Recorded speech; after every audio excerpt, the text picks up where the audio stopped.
Benvidos a esta presentación de libros.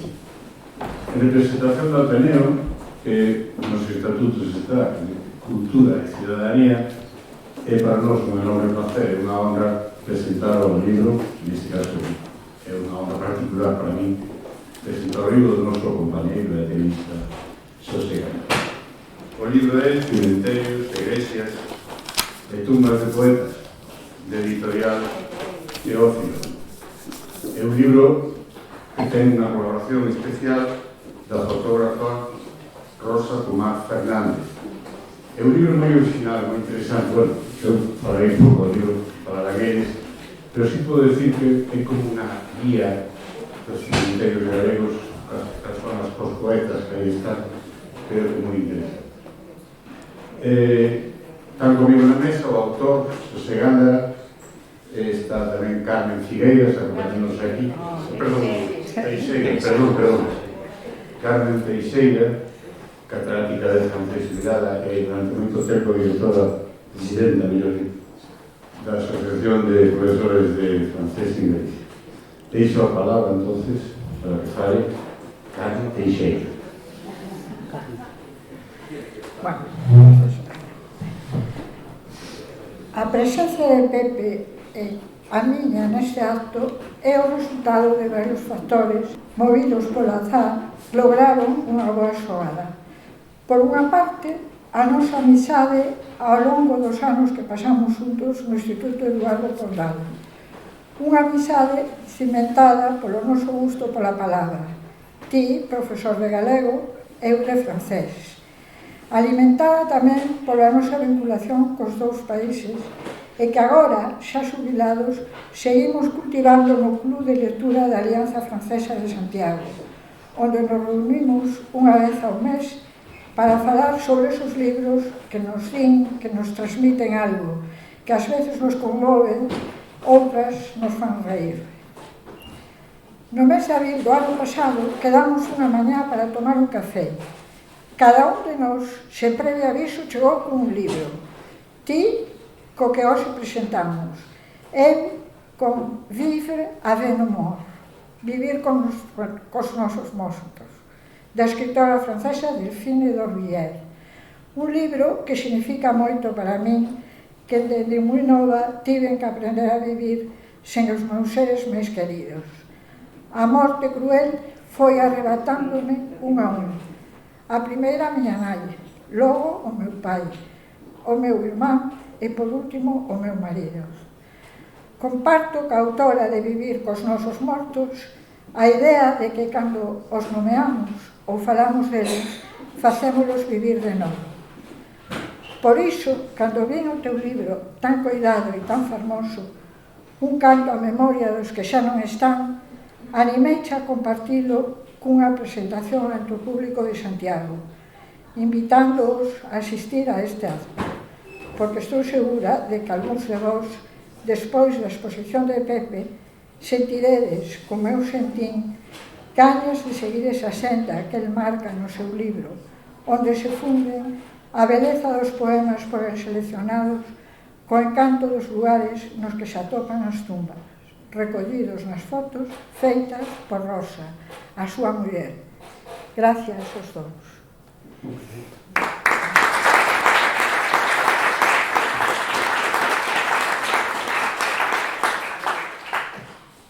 Boas tardes. En primeiro lugar, gracias pola vosa presencia. Dicía Mantón, está este salón cheo. E eu dixen, que maravilla. É un gusto ter tantos amigos que veñen aquí a convivir neste momento.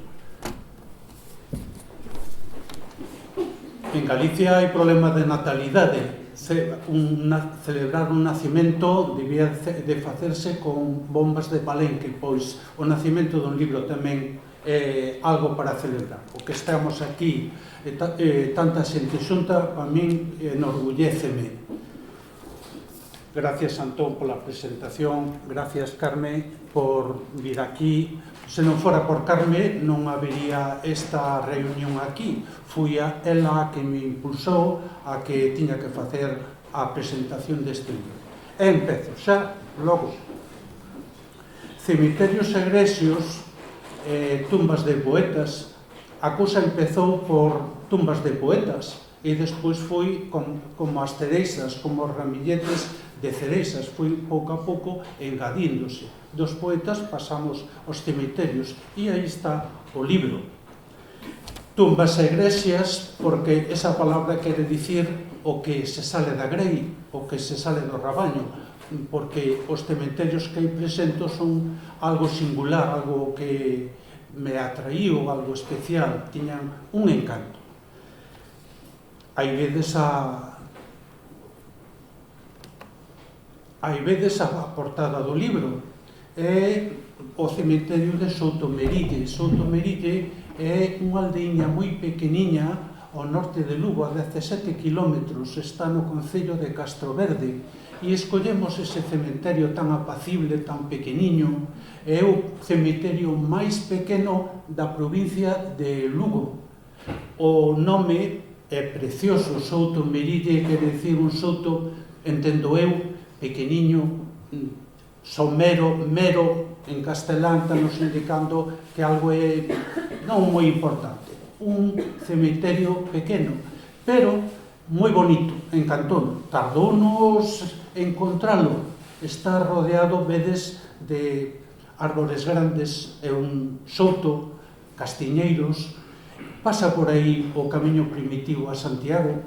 Ao lado ten un castro e ao outro lado ten unha igrexa de carácter renacentista, pero con algunha ventaniña de compré románico e cerrada cale canto, que se vía dentro era polvo abandonada, que caiu un pouco alma aos pés, pero ese conxunto é conmovedor. Vin despois na prensa que ese cemiterio ten problemas de propiedade, alguén coa diócese discutía, está nos tribunais, e a última noticia ainda me puso máis oliviantado, porque comentaba que uns bárbaros entraron aí, tiraron lápidas, féretros, romperon mármores, etc. É a última noticia dun cemiterio a 17 kilómetros de Lugo, abandonada aldea, que nos fala España vaciada, pero tamén Galicia vaciada. Antes de seguir, eu encontreime, coméntovos, con unha recensión dun libro hai unha semana. Non o lín ainda. Teño pedido, ainda non mo mandaron nunha librería. O libro titúlase Encontrarse e é dun filósofo francés, traducido, xa digo, de tal maneira que ainda non chegou ás librerías. Eu lín a recensión, a reseña. E de que trata? Pois o libro dese filósofo que se chama Charles Pepin e está na editorial Siruela, pois trata de a alteridade, de como cada persoa se encontra cos demais. E os demais influen e actúan sobre el. Vai cambiando, porque as persoas, para ben ou para mal, van influindo. Se cadra non nas nosas conviccións, se cadra non nas nosas crenzas, pero nas nosas condutas no día a día, efectivamente a interacción cos demais fainos cambiar. E sobre todo se os demais son os nosos amigos. Os amigos que o autor di que aún lle sacan as castañas do lume, hai afinidades, mellora a vida, pero hai un amigo en concreto que é o amigo oportuno, lle chama así, e incluso lle pon un nome en griego, o nome que ten en griego, o amigo Kairós. E ese amigo, pois, é o que nun momento determinado o empuxa, lle dá alas para mellorar, para conseguir todos os seus plans de vida. E o autor, este filósofo francés, retrotraese a Aristóteles. Dous conceptos que inventa Aristóteles son o de acto e potencia. Para dicilo coloquialmente, potencia é a semente e o acto é a árbore. Se esa semente non ten auga, terra, humidade, sol, non medra. Se cada un de nós non ten ese amigo oportuno que o impulsa, que o eleva, que lle dá para adiante, pois, que pena. Aristóteles dá unha definición de amistade magnífica. Di, según a cita deste filósofo francés, os amigos son os que nos fan mellores. E pareceme maravillosa. E entón, el pon un exemplo, unha parella. A parella é a de Albert Camus e María Casares, unha galega. María Casares é filla de Casares, o presidente da República. Chamanlle Casarito en Coruña. Vai na casa de Casares, estou aí recordando os libros Arden Mal de Manolo Rivas, pois era unha casa onde cada mes se recibían os libros que viñan de París e Londres. Con 9 anos, esa nena que foi o... se me poñan da boca.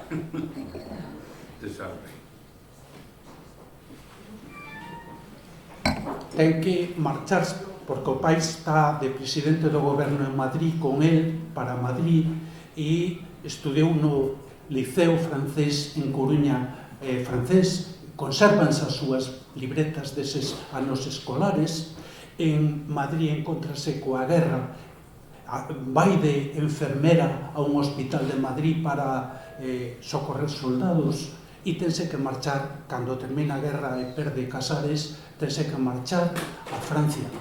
En Francia é unha residente privilexiada, é o que lle pone no seu pasaporte, por ser filla do presidente do goberno. E ese vai ser o título dun libro coas súas memorias, que está en galego, está editado por Sotelo Blanco.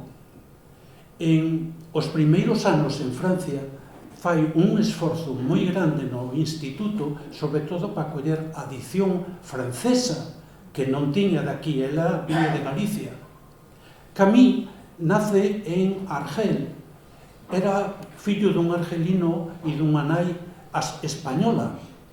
En Argelia vive en condicións casi infrahumanas, moi malas, non tiñan casi nada. Tuvo tuberculose cando era pequeno.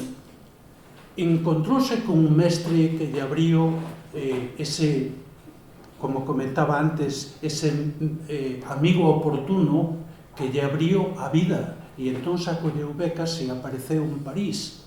Loita, como aquí, a resistencia durante a Segunda Guerra Mundial. Dirixe unha revista e un 6 de xuño de 1945, esa data suena a vos, encontranse Camus e María Casares. É o día da firma do armisticio, terminou a Segunda Guerra Mundial, e ese encontro produce que Camus, que hasta aquel momento se andaba dando tumbos, empeza a escribir. E o primeiro libro que edita é nos anos 50, El hombre rebelde. Se cadra o resume sería: si eu estou en contra de todo, son un nihilista, pero si estou en contra de todo e digo, si isto vai mal, pero vou poñer o meu grande area para remedialo, son un home rebelde. É a tese de Camus. Nese momento vai ser a disputa con Sartre, anos 50. Despois ven a súa correspondencia, que este filósofo francés revisa. Eu tamén revisei ese libro, está editado por Gallimard. Unha das fillas de Camus vai editar nos anos 90 esa correspondencia. Son 1000 páxinas. O filósofo francés volve a esta parella e comentanos: Camus era un mullereiro, era un Don Juan, encantáballe ter muescas, conquistas, un placer. Pero tamén di, pero esas 1000 páxinas de correspondencia indícanos que unha cousa é o placer e outra é a felicidade, e a felicidade atopouna con María Casares.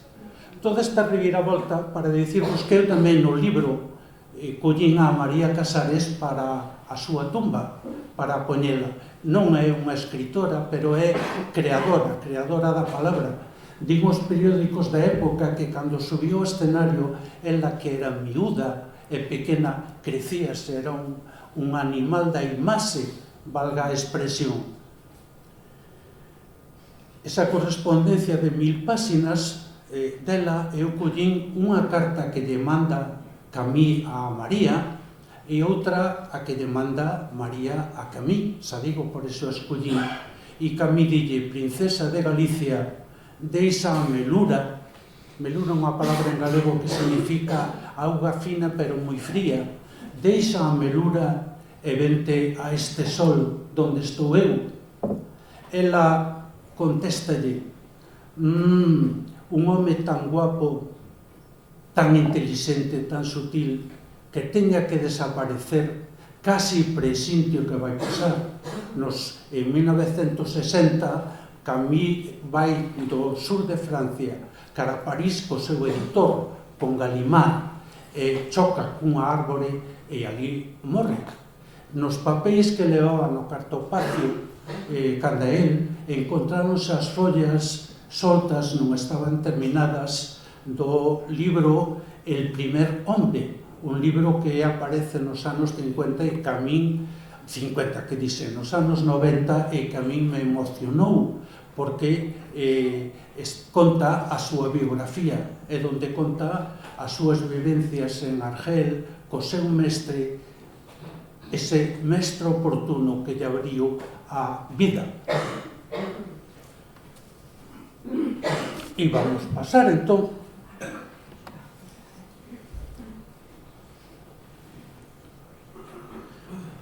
estou falando de antecedentes. Aí vemos a tumba de Paul Valéry. Conto, íbamos polo sur de Francia, creo que íbamos para Italia, e felices e contentos pola autoestrada, e de pronto, non vos lo podedes creer,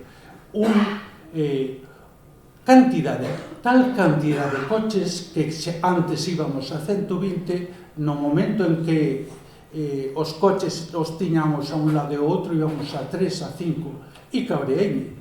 E dixen, a primeira salida fora da autoestrada, porque isto é inaguantable. Efectivamente, saímos nunha cidade que se escribe Sète, unha cidade mediterránea maravillosa, e chamanlle a Venecia do Sur, porque está che de canais e pescadores, e aí está enterrado Paul Valéry, e ali fomos ao cementerio. Aí está esa tumba en mármore blanco, non se nota na foto. Ai, como se me pon a boca.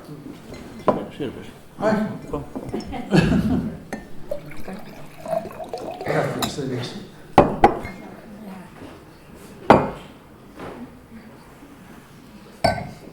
Dicía, pois, que despois de dar voltas e reviravoltas, encontramos a tumba de Paul Valéry, mármore branco, e moi fermosa. Non sei se vedes que ao final aí á dereita, eu creo que é un Mediterráneo o que se atisba aí. É o autor do verso probablemente máis famoso da literatura, La mer toujours recommencé, non? O mar continuamente renovándose, podía ser unha traducción. Sabedes que os Valéry, cos seus cahiers, non seríamos capaces de ler os miles e miles de páxinas que escribiu. Pois eso foi, se cadra, un acicate, un precedente para eu escribir este libro, por eso o poño. Un día íbamos, eu son de Vimianzo, decé a Vimianzo con un amigo xornalista, e dixonos, temos que cambiar e vou vos enseñar un cemiterio curioso. Pois aí está en Dumbría, o topónimo fai honor ao que se fixo, unha arquitecta a que fixo ese cemiterio, está no lugar de Cores, e sabedes que colorido, valga a redundancia, que bonito, que fermoso, que liñas tan puras todas. E o mellor de todo é que está habitado, valga a ironía miña. No mellor sentido, hai veces que hai varios nichos que xa están con xente enterrada aí. Fixemos unha excursión co Ateneo, estivemos en Lase, en Muxía, e eu levei a xente que viña na excursión e encantoules, como a min, porque é realmente maravilloso. E, bueno, xa no libro tamén, e outro exemplo que me levou a escribilo. Íamos polo sur de Francia, eu creo que íbamos a Italia, e entonces chegamos a Venecia. E en Venecia, recordo, son os anos 90, encontrámonos os pasquíns nas rúas que ofertaban unha exposición de arte grega, creo que era ou na Magna Grecia ou arte grega en Occidente, o título. Lembro, pero eu creo que sí que vin aí, o Altar de Pérgamo, que é unha das grandes obras clásicas gregas. Non sei se Laocoonte e os seus fillos, o sacerdote que un deus, Apolo, probablemente lle manda unhas serpes dende o mar, e iso sale un Homero na Ilíada, e iso dá a que un escultor faga unha das esculturas helenísticas das máis fermosas do mundo griego. Pois estando aí, eu encontreime que esta tampa dun enterramento. Vedes que aí aparece un home tirándose dun trampolín á auga, e a min encantoume. Fui un dos acicates tamén para facer este libro. Esta toma, falo no prólogo, ao principio falo dela, pero non poño a foto desta tampa. Está en pedra cuarcita, é unha pintura ao fresco.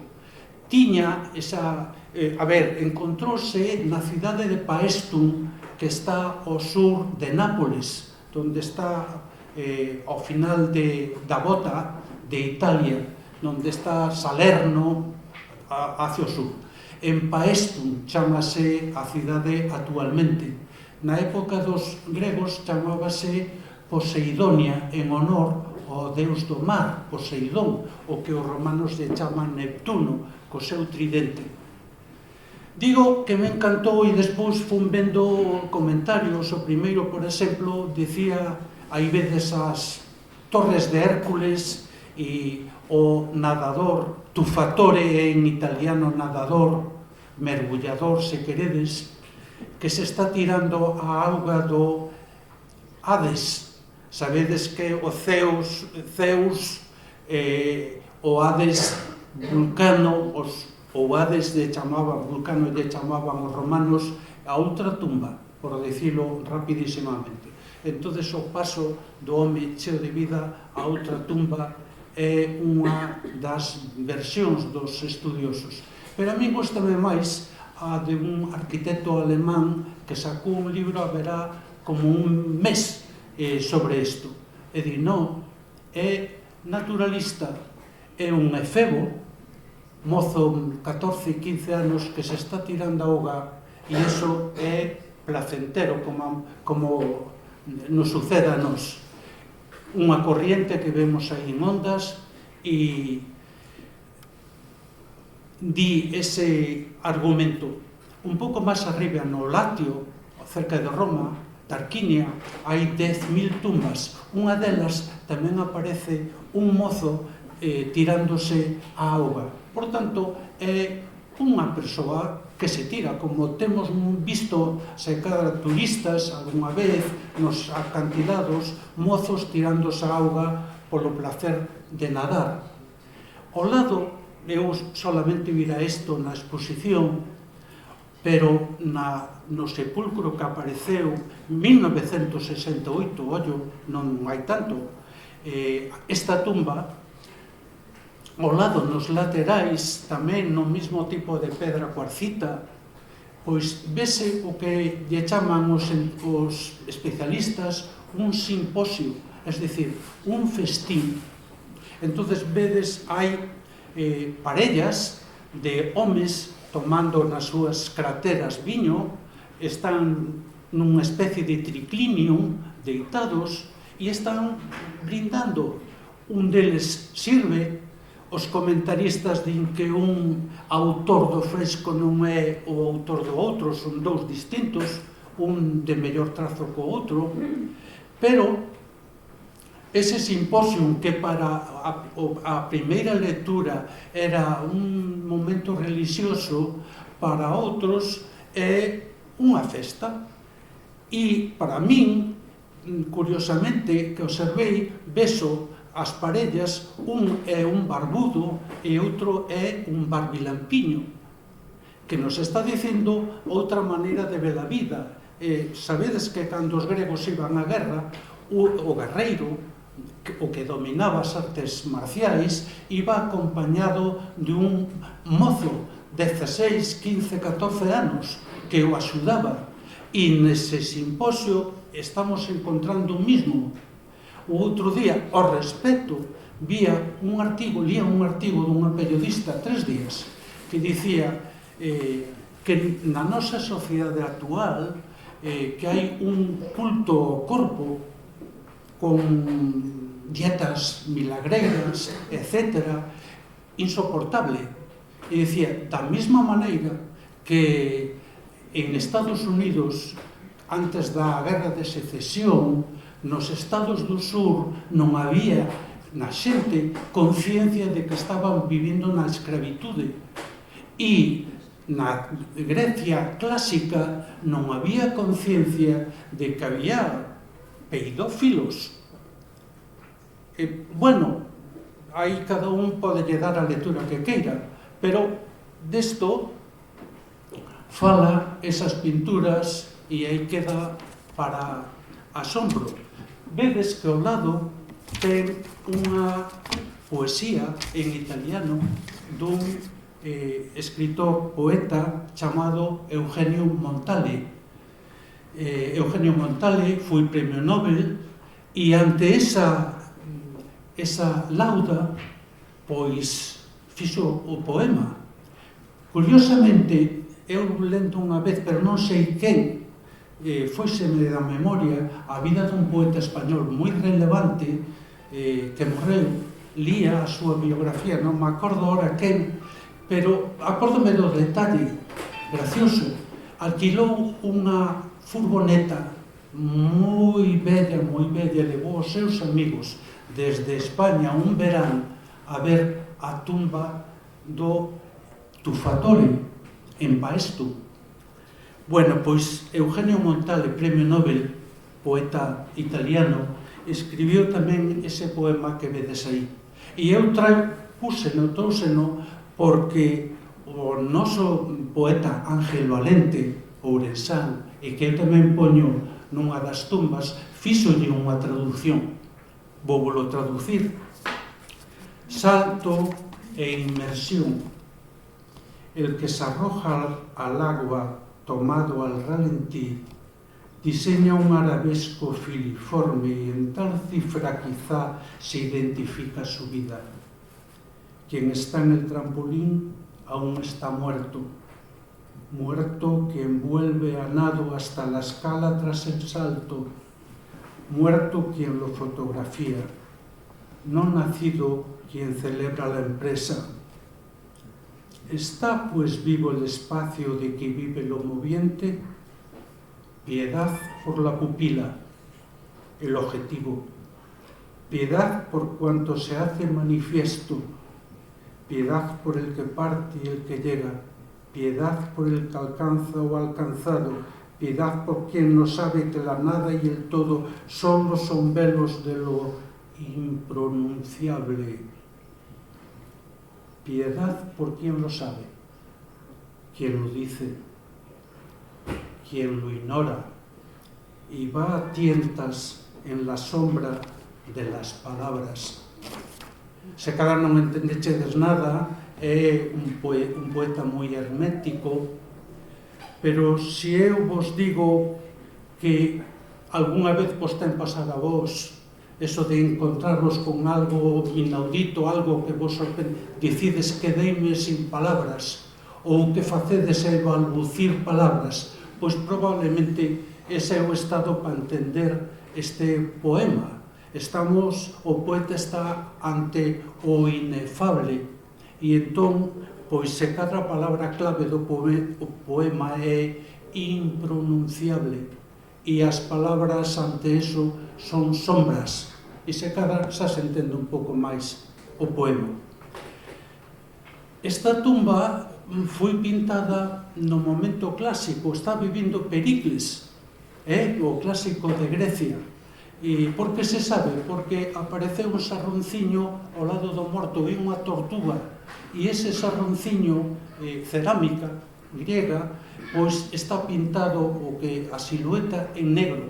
Vos sabedes que as esculturas griegas son no mundo da arte, empezando por as do Partenón, etc., imprescindibles, pero a súa cerámica tamén, e ten dúas etapas, cerámicas negras e cerámicas vermellas. As negras porque o color de fondo das súas figuras son de cor negra, e as vermellas cor encarnada. E entonces os especialistas saben que as de cor negra son da etapa entre 450 e 420 antes de Cristo. Ese é o momento dos frescos de Il Tuffatore.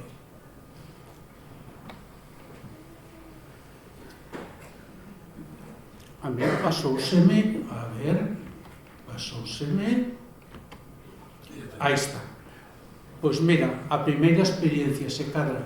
Só ben estudante, estou no verán en Vimianzo e vamos con varios amigos a Talaxe, e polo camiño está o dolmen de Dombate, e sempre parábamos as bicicletas e íbamos medio kilómetro ata Dombate facendo unha visita, sempre, todos os veras, e sempre era un expulsado o dolmen de Dombate.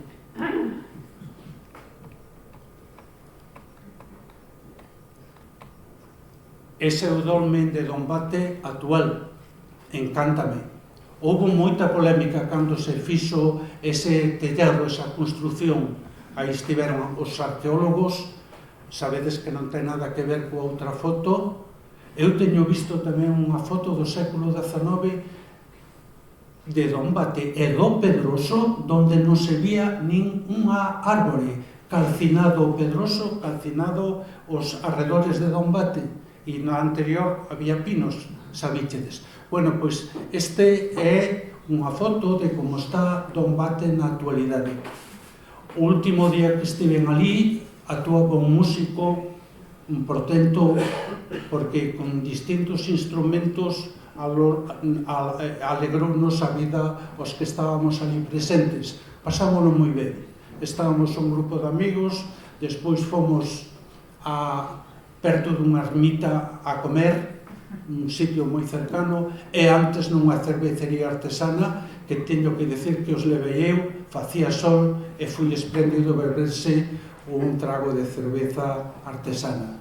Pero outras veces teño feito Dombate con amigos, pois mira, cambio de tema, pero propoño dous coches, se un aparca en Cabanas, ao lado do mar, hai un parking, e o outro en Dombate, unha xornada magnífica, porque hai un regato que ten o seu sendeiro, chamase o Rego dos Muiños, que vai dar antes, vai dar a cidade, que é un castro. Estuve aí con o meu cuñado Paco a primeira vez, el de guía, que está aí, e pasei non moi ben.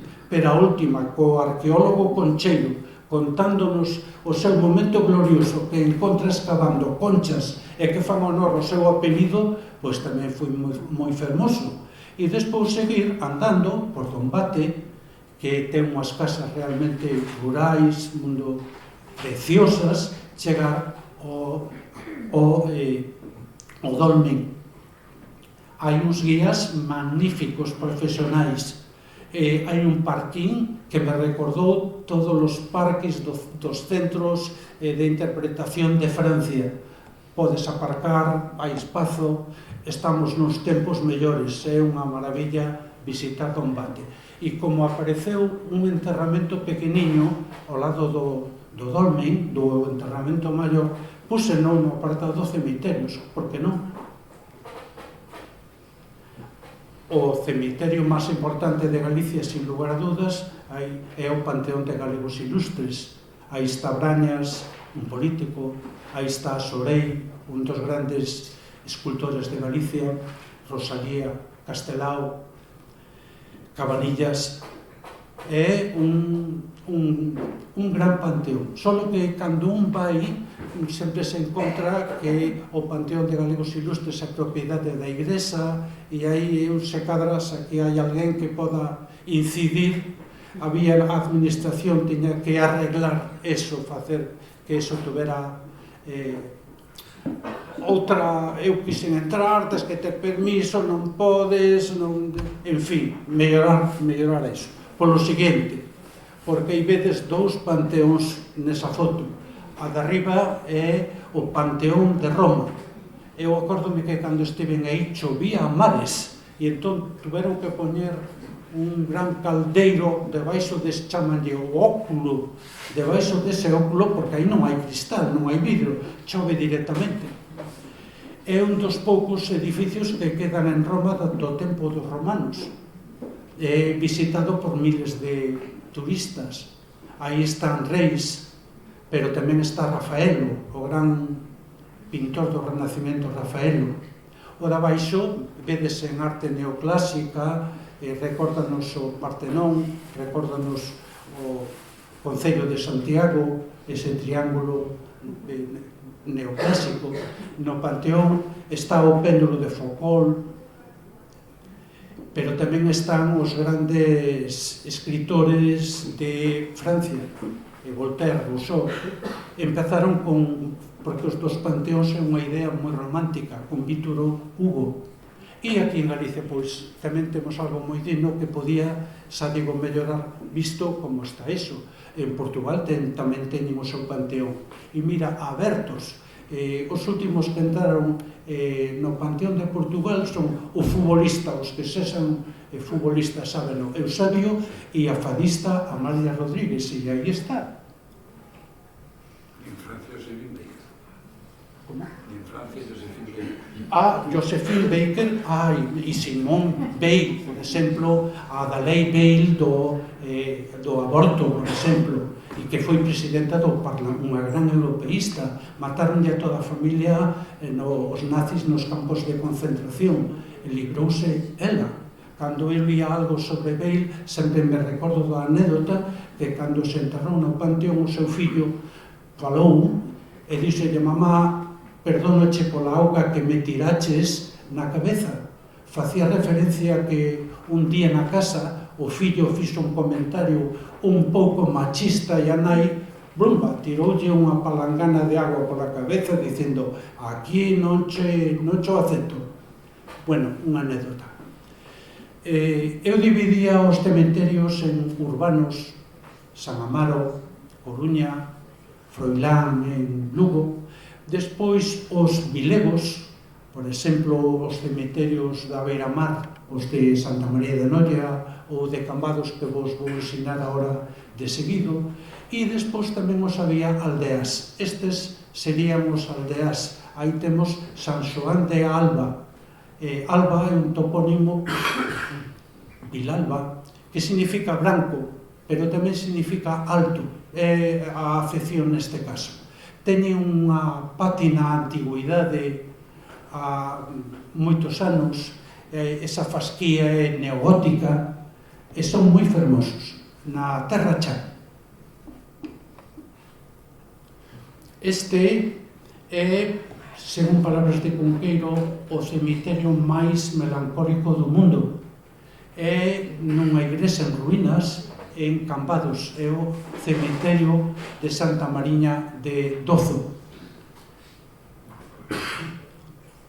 O editor deste libro que eu vexo alá ao fondo, que que viviu cerca de Cambados ou vive sabe que esta foto lle gusta moito e este cementerio tamén o aprecia. É unha igrexa de arte gótico mariñeiro, se chama, vémolo polos arcos tipo góticos ao fondo, e alá ao fondo vemos un Cristo. Ese é unha talla de Leiro, o gran escultor de Galicia, que ainda vive, que lle pediu o Concello e que aí está. É o gran escultor porque as esculturas de Leiro son moi expresivas, moi potentes. Os que imos ao auditorio, nada máis entrar pola porta, vemos unha escultura de Leiro na entrada. Pois ese Cristo tamén aí tan desgarrado, tan potente, tan expresionista, e conxunta moi ben nese cementerio, onde tamén está a muller, unha actriz, a muller de Valle Inclán, e un fillo pequeniño que lle morreu, está aí enterrado. Bueno, isto sería xa outro apartado que tamén recollo no libro, o de os epígrafes que se lle poñen. Este está, pois mira, un vai levándose sorpresas. A primeira sorpresa que me levei co libro, e fago un inciso, é encontrarme pois unha señora maior, uns familiares lle regalaron o libro, e de vez, todas as noites, de vez en cando vai lendo unhas páxinas. Para mí é unha maravilla oír eso. Bueno, pois este cementerio está como a 6 kilómetros da miña casa, e eu sin enterarme. Entereime anos máis tarde o ramillete de cereixas, que che ven unha e aparecenche outras detrás. Así, non sei se me explico. Bueno, pois un cura en Nande, cerca de Traba de Laxe, Concello de Laxe, que en 1975, ainda está vivindo Franco, escribe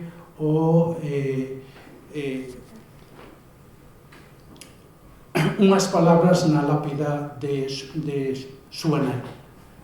Leo mellor arriba.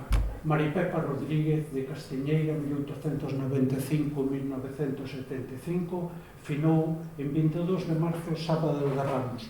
A ver se catades, era un cura latinista, galeguista, pero tamén latinista. A ver se vedes as súas reviravoltas ao escribir. Magoada por longa enfermedade, acougou de Dios nos brazos, acadando nos seus pazos as raiolas de luz da eternidade. A súa dilatada familia espallada polo mundo únese nesta plegaria. Súa alma, pola voz de Dios unsida, concluirá santa e morredoira vida. Amén. Pois en Nande, e ao lado, morreu 3 anos despois o seu pai. Xa é un máis pequena lápida, o epígrafe xa son poucas palabras, o nome do pai, os anos e os relembro dos seus fillos, non pon máis, pero son as 2 primeiras lápidas en galego. Esta é dun mestre Benchosei e está no cemiterio de Montealegre en Ourense. Benchosei era un mestre que escribiu o primeiro libro para ensinar aos rapaces en galego, o primeiro Catón, a parte de artigos periodísticos e de traballos etnográficos. Santa María de Moreiras, que está ao lado.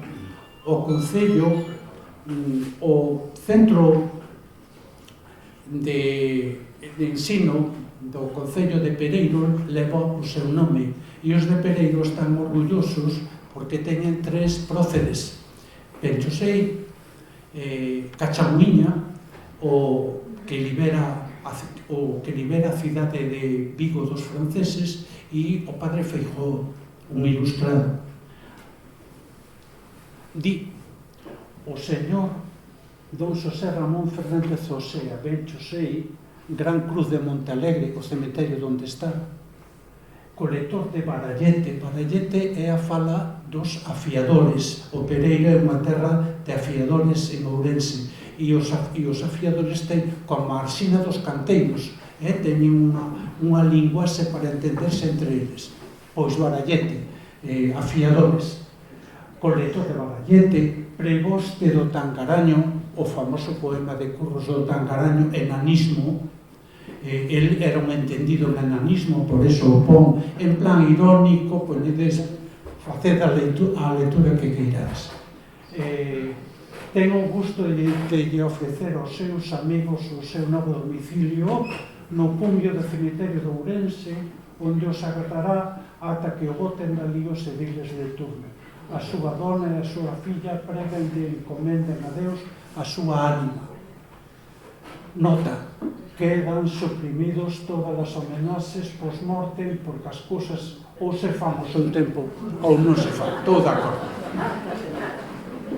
Non me digades que non merecía a pena traerlo aquí.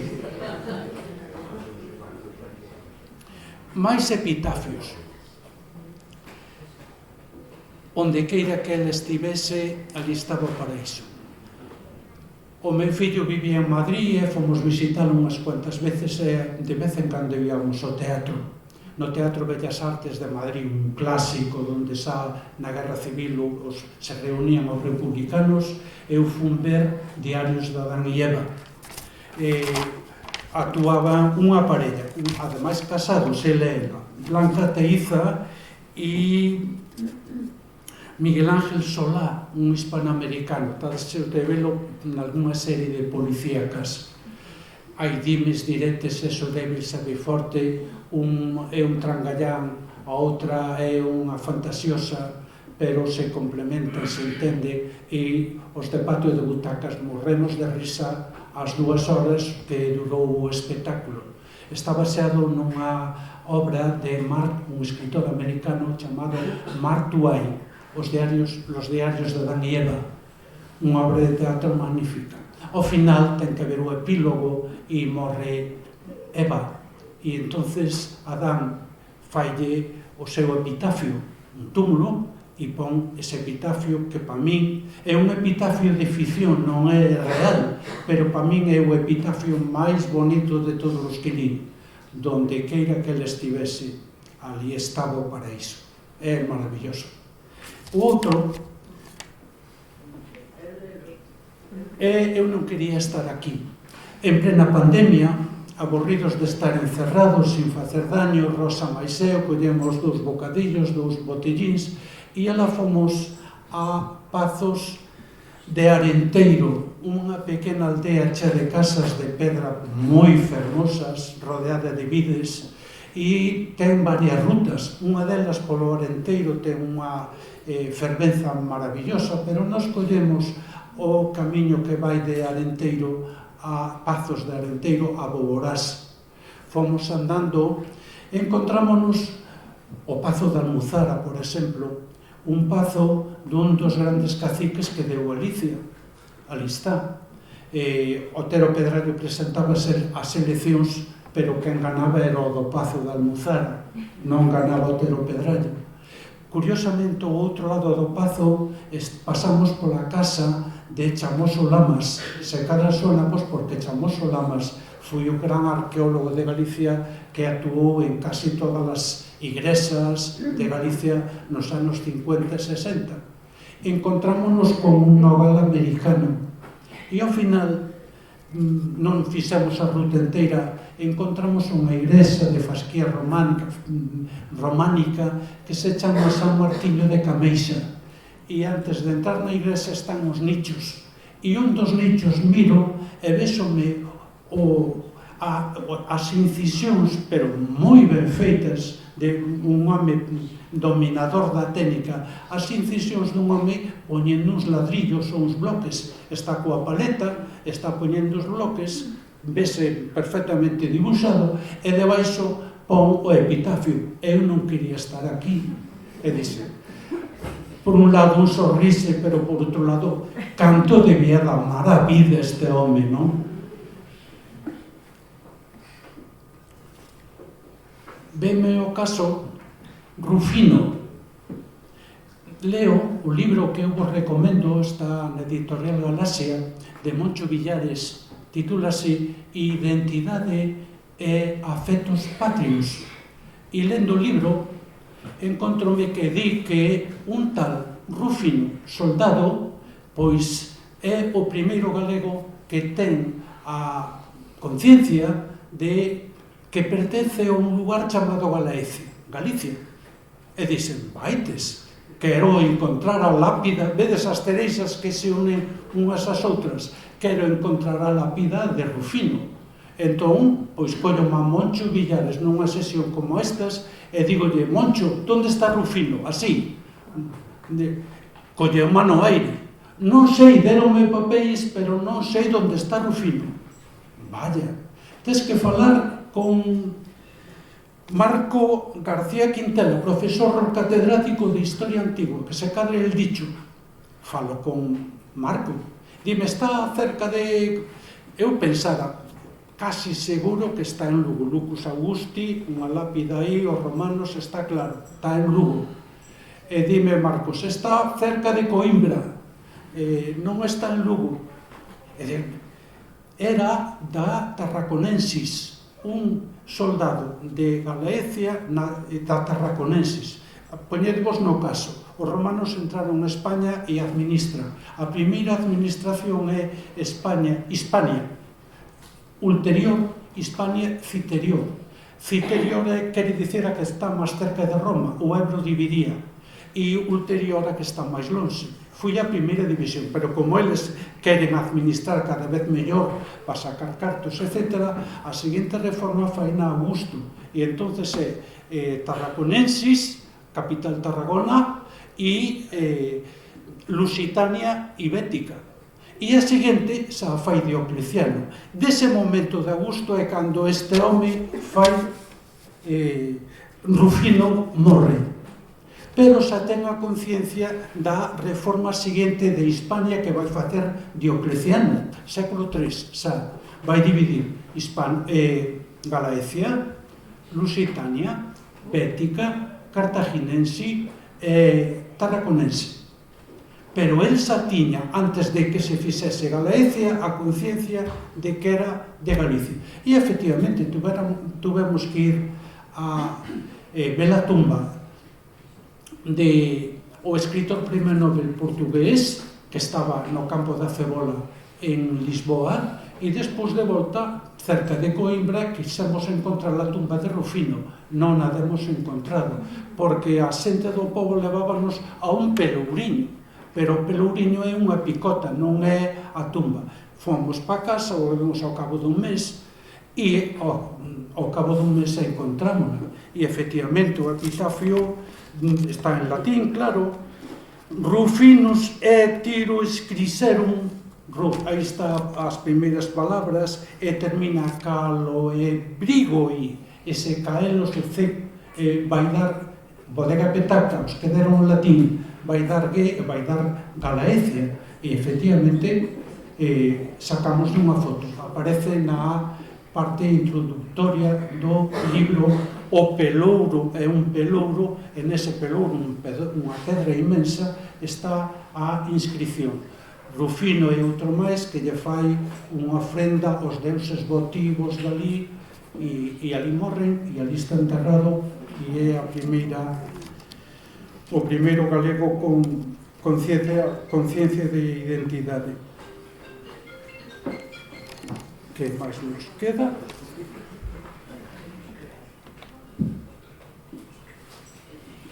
Ben, a Concellaría de Normalización Lingüística de Melide sacaba un artigo no periódico un día dicindo que os galegos falamos galego, pero a hora de enterrarnos, pois as nosas tumbas están en castelán, sin desmerecer, lóxicamente, pero en lingua galega que hai poucas. E dixen, pois mira, comento isto, que tamén que alguén se anime, un familiar, etcétera, pois poñer unha tumba en galego. Mira, segunda parte do libro, solamente collín 2 tumbas para terminar. Esa é a tumba de Manuel María, un poeta moi prolífico, ten 70 libros de poesía, e aí está en mármore branco, no seu concello. Escollina porque está nun lugar, nun outeiro magnífico, maravilloso, está como a 6 kilómetros da cidade de Lugo e está bordeada polo río Miño. Diante ten unha pequena ermida dedicada a Santa Isabel e é un lugar apacible, tranquilo. Vedes ese muro de pedras de granito, vense carballos ao fondo, é un cemiterio pequeno e dixen, bueno, que bonito. Aí vedes que, non sei se o catades, Manuel María, da Casa de Horta. A maioría dos cementerios da parte de aquí, vou non dicir con ironía, poñen es propiedade, aí poñen Casa de Horta. E vino tamén noutros cementerios de Lugo, a casa familiar do conxunto, máis que poñer. E el era Horta, é a súa casa, que agora é un museo que eu vos invito que visitedes. A seguinte, e remato, é a tumba de Lois Pereiro. Está tamén na provincia de Lugo, en Santa Cristiña do Viso, está no Incio, aí as terras que recreou e cantou Ansel Fole, que viviu no Incio.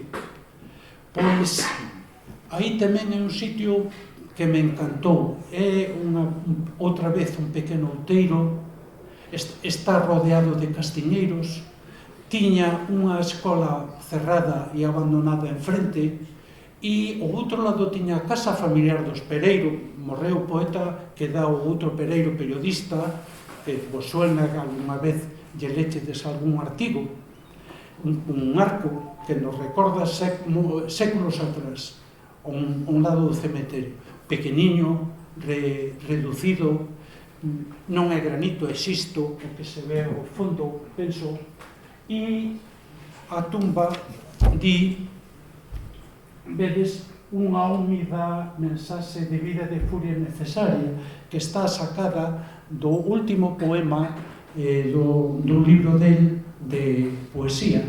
Ese libro, a última poesía que escribe, titúlase Poderíamos escoller como epitafio. Cuspídeme en riba cando pasedes por diante do lugar no que o repouse, enviándome unha, e aí ven a cita na súa lápida, húmida mensaxe de vida e de furia necesaria. Pois, ata que cheguei na presentación do meu libro, que vos guste. Para mí foi un placer ver tanta xente acompañándome. Estou contento porque vou dicir as primeiras palabras que quería dicir e non dixen. Dixen Galicia que ten problemas de natalidade, debía de celebrar con bombas de palenque un nacimento. Pois o nacimento dun libro é algo parecido, unha alegría. Espero que disfrutárades e que o pasárades ben. Moitas gracias.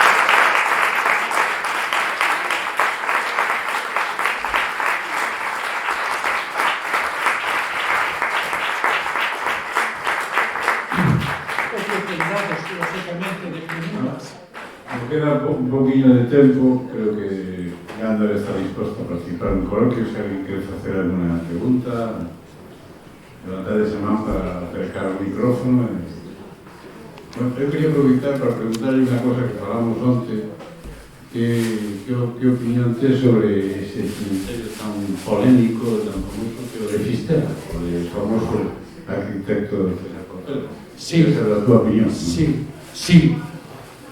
O día que estivemos ali, pois, estaba moi deteriorado, cheo de silvas, un abandono total. Vos sabedes aquilo que din os economistas, no? O da lei da ventá. Se un coche ten unha ventá rota, ao día seguinte ten todas, ao seguinte falta o motor e ao seguinte desapareceu. Se non se cuida algo, pois esa lei cúmprese no cemiterio de Fisterra. E, sen embargo, o lugar é maravilloso. Eu vin comentarios e, efectivamente, vivino ali, está o Atlántico diante, é o Atlántico, aunque pareza ría, e está o Monte Pindo ao fondo, ese monte tan impresionante, pétreo, todo pedra, enfrente. O lugar é maravilloso.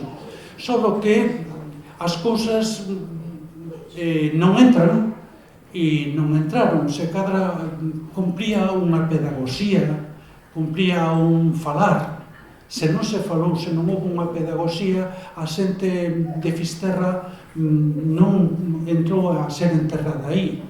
Están agora, parece que queren cambiar e que vanlle dar outro uso. Turistas, xente de outras terras que quere vir a enterrarse aí. Pode ser unha posibilidade, pero o lugar é moi fermoso. Non está en conxunto, diríamos que é unha agrupación de panteóns, 3 nun lado, 3 no outro, 3 máis arriba, 4 máis abaixo, pero moi fermosos, e o arquitecto estaba moi feliz do seu traballo. Sin embargo, a xente tamén ten que contar e a xente aí non o aceptou. Alguna pregunta máis por aí? Bueno, aquí tamén está, se alguén quere que se lle firmen os libros, está aquí pegando para facer. Bueno, pois, grazas a todos, a Carmen Teixeira e a Pepe Gana, e felicitacións por